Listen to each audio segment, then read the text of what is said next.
Hello, in this video I am going to go over session 17.5 and session 18 of our Dungeons & Dragons campaign. So when we last left off with our adventurers, Tink had stolen some gems from someone in the marketplace. And then they went and talked to Droll and learned all about Ragnar and the chain, and they discussed the sword of Arcturus and what to do with it. And then they headed back to the Jolly Dragon in our half session, which we did with Tink, Wink, and Olivax. They went to meet with House Sinclair, Octavius Sinclair, a tiefling, to sell the crystals. And I thought it went really well. I roleplayed Sinclair as just like a jovial tiefling who's like really chill. I just roleplayed him with a character that I made up on the spot. I just wanted him to be like very charismatic and approachable to the characters. So they went to his mansion and he showed them a room of crystals in a ballroom and is like, oh, I'm collecting these crystals for my wife. And then he brings them to like a dining room, a long table where he sits on one side, they sit on the other. And he discusses like why he's looking for the crystals. He tells them like what he knows about the crystals. Like if you cast magic, they'll like light up. There are other things that they do that he knows that he was lying about. Like he does know that these cause things to levitate,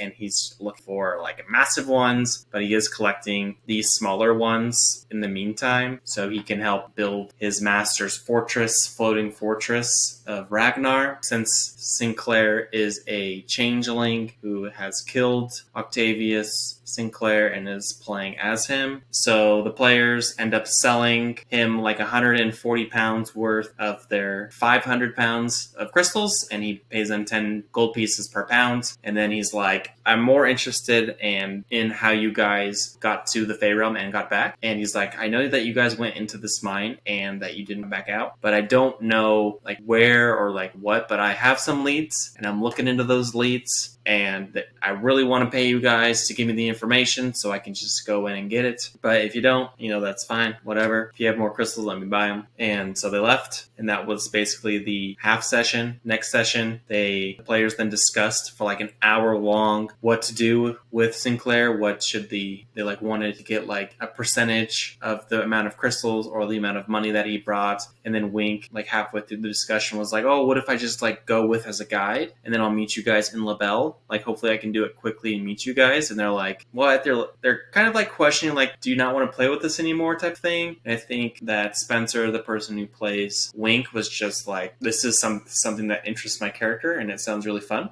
And I don't think he was like thinking about the implications of like we don't know how long you'll be gone. They might be able to do the mission and come back during that time. I am planning on the mission in LaBelle taking about a month, maybe a little bit more. So I mean, he might be able to make it the ending part, but I do have some things planned involving Wink in LaBelle that would kind of get ruined, but I would just have to do something else instead. So he did ask me like, do you want me to go or no? It's up to you. And I told him like, hey, this game revolves around you guys. Whatever you guys choose to do, I will change the plan. So I do have a cool like betrayal reveal type thing planned for Wink, but if they don't end up going, or if he does end up going, I will just change what I have planned or just do it another time. So that's totally fine. So once they finally discussed all of the different options, they then went to Sinclair. But before they did that, Theron and Waldo were like, you guys keep chatting, this is taking forever. We're gonna go investigate Papaleo, this person they think is to be the betrayer / spy person for Ragnar or the chain. They're not really sure. So they went to his house, which is like in a more rich district, and Thadon like circled the outside and like saw all the guards, and then Waldo turned into a spider and he basically went and scouted the whole thing. I ended up just pulling up the map on Roll20 because I had prepared that for this week because I didn't know if they were going to try to infiltrate. But Waldo doesn't know how to read. So Waldo goes in and he basically scouts out the whole place and he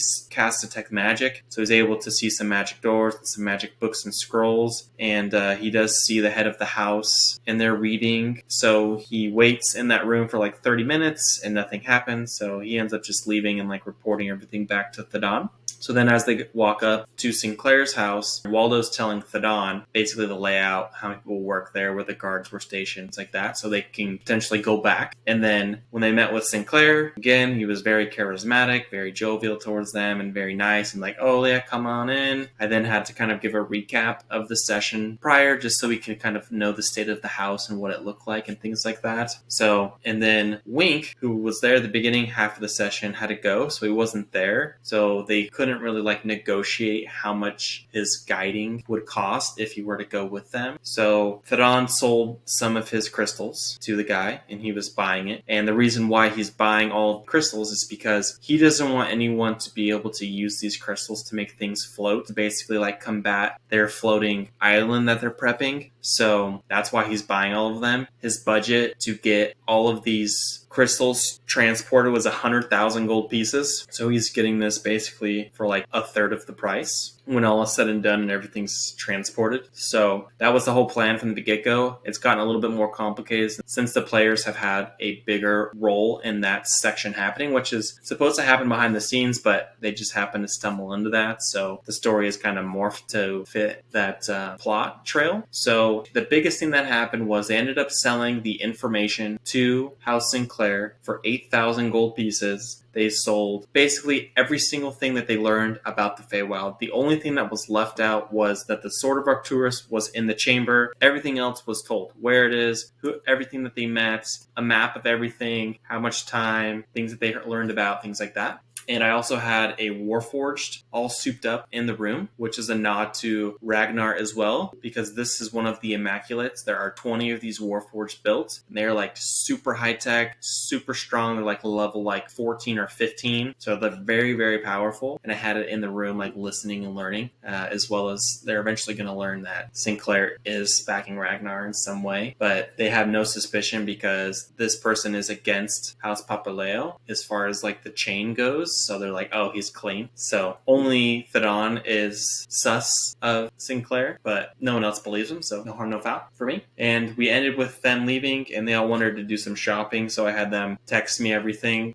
Couple of shortcomings was just basically tech stuff. When he wanted to view House Papaleo and do that investigation, I used Roll20 for all my maps and I already had populated it. However, it takes so long to load. I originally just took a screenshot and then used that to show him, but since he wanted to go between the first and second level, I really needed to pull it up, but it took like 3 to 5 minutes to load, so that was a big time waster, as well as for them going shopping for a bunch of random things. I do have a list of things that I found of the price of everything, and it just takes forever to load on OneNote, which is what I use for where I write all my adventures, where I have all my stat blocks, where I have all of my pricing and all of my ideas that I have. It's been like the best thing ever. Maybe one of these days I'll make a video on how I use OneNotes, but there are plenty out there. So moving forward, next sessions, I'm really hoping that they just go to LaBelle at this point. I don't know if Wink is going to go with Sinclair or not. I hope he doesn't, but if he does, we'll see how that role plays out. I think it'll be fun either way. Maybe I'll have him roleplay another character that they meet in LaBelle or something in the meantime. So